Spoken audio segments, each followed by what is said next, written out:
मनरेगा का नाम बदलकर जी राम जी किए जाने का विरोध तेज हो गया है और आज कांग्रेस और सीपीएम दोनों ने केंद्र सरकार के खिलाफ प्रदर्शन का ऐलान कर दिया है। जहां शिमला में कांग्रेस प्रदेश अध्यक्ष विनय कुमार के नेतृत्व में डीसी ऑफिस के बाहर कांग्रेस कार्यकर्ता प्रदर्शन करेंगे, वहीं सीपीएम दोपहर 3:30 बजे अपना विरोध दर्ज कराएगी। इस बीच मुख्यमंत्री सुखविंदर सिंह सुक्खू ने कहा कि मनरेगा कांग्रेस सरकार की ऐतिहासिक और जनहितकारी योजना है, जिसकी नींव पूर्व प्रधानमंत्री डॉक्टर मनमोहन सिंह और कांग्रेस नेता सोनिया गांधी की सोच से रखी गई थी। कोरोना काल में जब देश भर में रोजगार के अवसर बंद हो गए थे, उस समय मनरेगा ने करोड़ों गरीब और मजदूर परिवारों को सहारा दिया। केंद्र सरकार मनरेगा को कमजोर कर इसे धीरे धीरे बंद करने की साजिश कर रही है। मनरेगा को कमजोर करने की हर कोशिश का डटकर विरोध किया जाएगा और जल्द ही बड़ा आंदोलन इसको लेकर करने की तैयारी है।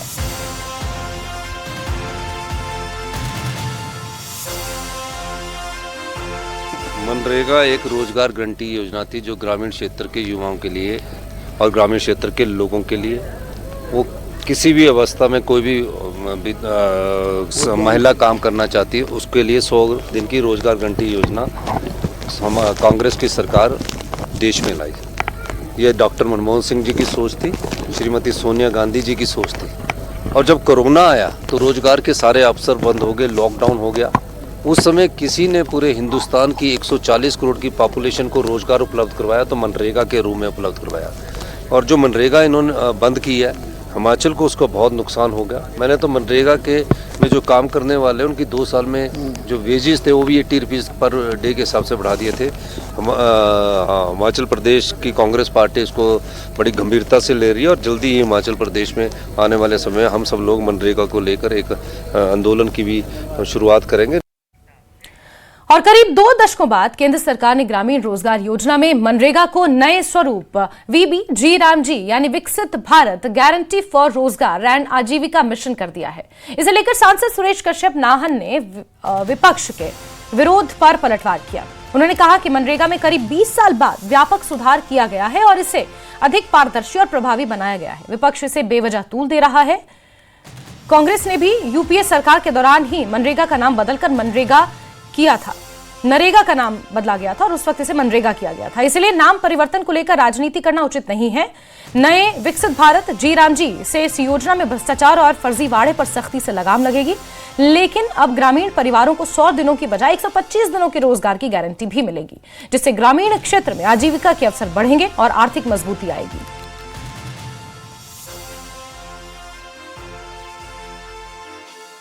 जहां तक मनरेगा की बात है, पिछले 20 सालों में, क्योंकि 2005 में इसकी शुरुआत की गई थी और 20 सालों में हमने देखा है अनेकों त्रुटियां और अनेक सुधारों की गुंजाइश इसमें थी।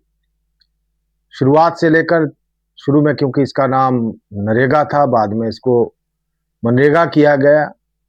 और हमने इस बात को भी देखा, क्योंकि मैं स्वयं पंचायती राज से जुड़ा रहा, मैं पहला चुनाव बीडीसी मेंबर का मैंने लड़ा था और बीडीसी मेंबर में रहा। उस समय इसकी शुरुआत हुई थी 2005 में और 2005 से 10 में बीडीसी मेंबर रहा।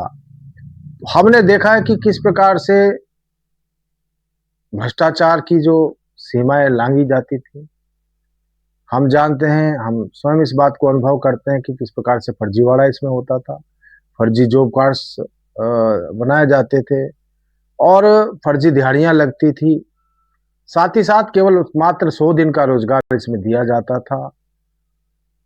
और अब मैं धन्यवाद करता हूं माननीय प्रधानमंत्री जी का, माननीय हमारे जो ग्रामीण विकास मंत्री हैं उनका, कि व्यापक स्तर के ऊपर इसमें सुधार किया जाए, इस स्कीम में और बेहतर ढंग से इसको किया जाए, ताकि लोगों को 100 नहीं 125 दिन का रोजगार दिया जा सके।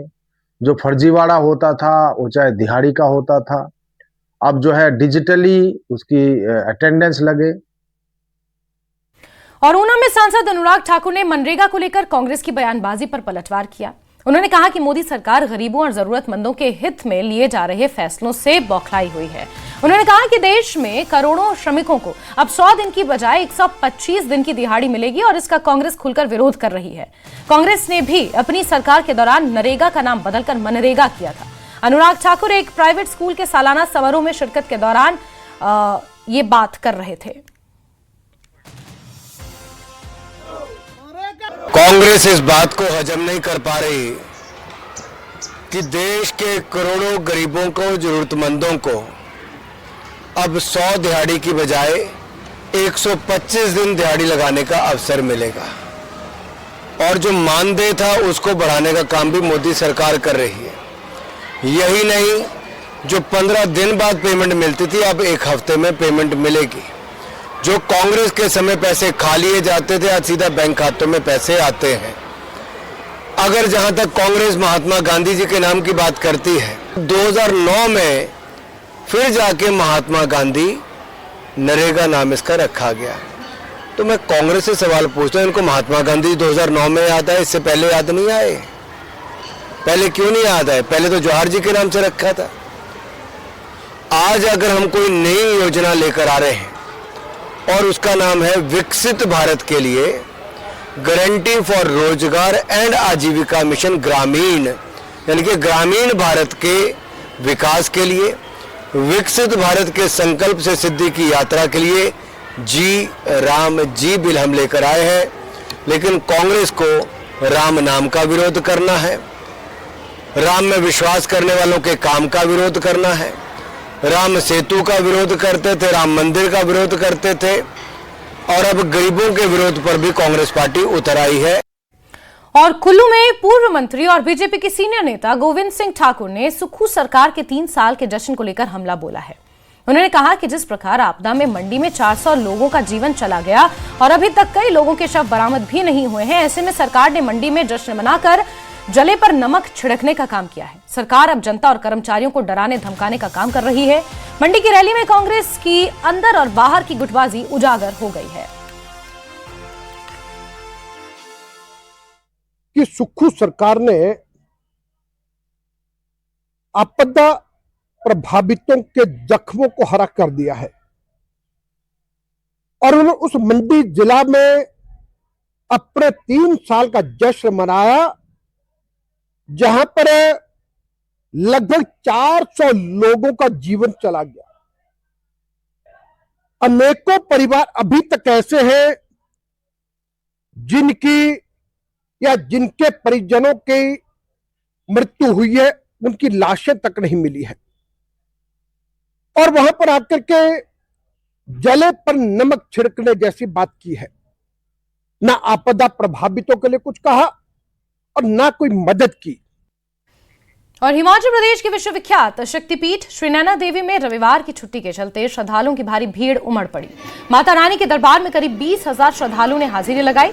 मंदिर के कपाट सुबह 5 बजे ही दर्शन और पूजा के लिए खोल दिए गए थे, जिसके बाद ही पंजाब, हिमाचल, हरियाणा, दिल्ली सहित अन्य राज्यों से श्रद्धालुओं के पहुंचने का सिलसिला पूरे दिन चलता रहा। इस दौरान निःशुल्क बस सेवा से श्रद्धालुओं को खासी सुविधा भी हुई।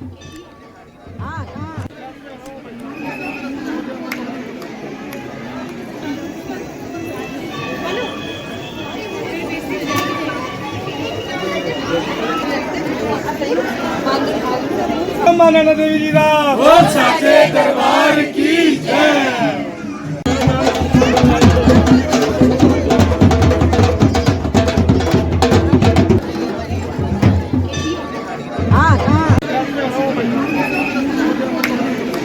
आजादी के 7 दशक बीत जाने के बाद भी हिमाचल के चंबा में एक ऐसा गांव है जहां आज तक बिजली की रोशनी नहीं पहुंच पाई है। ये गांव है भजोत्रा पंचायत का तिलंग गांव। यहां के 7 से 8 परिवार बिजली के एक बल्ब की टिमटिमाहट का कई पीढ़ियों से इंतजार कर रहे हैं। ऊंचे पहाड़, हरियाली और मनमोहक नजारे वाला ये गांव वैसे तो किसी सुंदर पर्यटन स्थल जैसा दिखता है, लेकिन बिजली जैसी बुनियादी सुविधा के अभाव में यहां जिंदगी बेहद कठिन है। मोबाइल चार्ज तक के लिए ग्रामीणों को करीब 2 घंटे पैदल चलकर दूसरे गांव जाना पड़ता है। ऐसे में बच्चों की पढ़ाई से लेकर रोजमर्रा के काम मुश्किल हो जाते हैं। शादी ब्याह जैसे आयोजनों में जनरेटर मंगवाना पड़ता है।